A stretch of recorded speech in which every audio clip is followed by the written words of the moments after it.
Hello বন্ধুরা, কেমন আছো? আশা করি ভালো আছো। আমিও ভালো আছি। এই দেখো বন্ধুরা, তোমাদের সাথে আজকে আমি শেয়ার করবো মাছ দিয়ে মুরগির রেসিপি।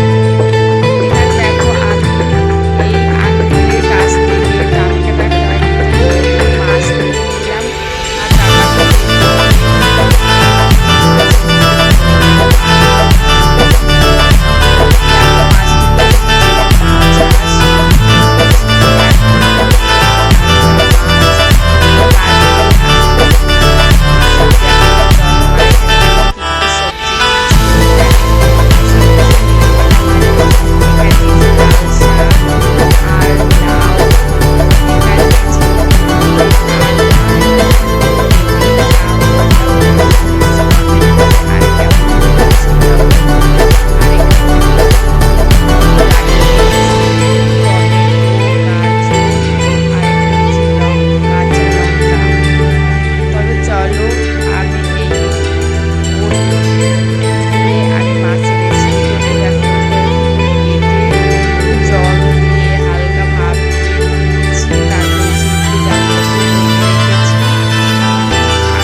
দেখো মশলাটা বাটা হয়ে গেছে। তারপর আমি উঠিয়ে নেব।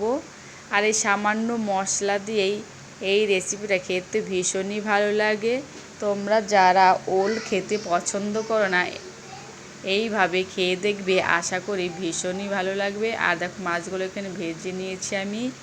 আর কিছুক্ষণ পরে ফিরে আসলাম। দেখো জলটা যখন টকবক করে ফুটে উঠেছে, তখন ভেজে রাখা মাছগুলো দিয়ে ভালো করে একটু নাড়াচাড়া করে দিচ্ছি। সবগুলো একসঙ্গে মিশিয়ে দিচ্ছি। তারপর আবারও কিছুক্ষণ বাদে ফিরে আসলাম। তারপর বেটে রাখা মশলাটাও দিয়ে দিলাম। দিয়ে ভালো করে নাড়াচাড়া করে মশলাটা মিশিয়ে দিচ্ছি।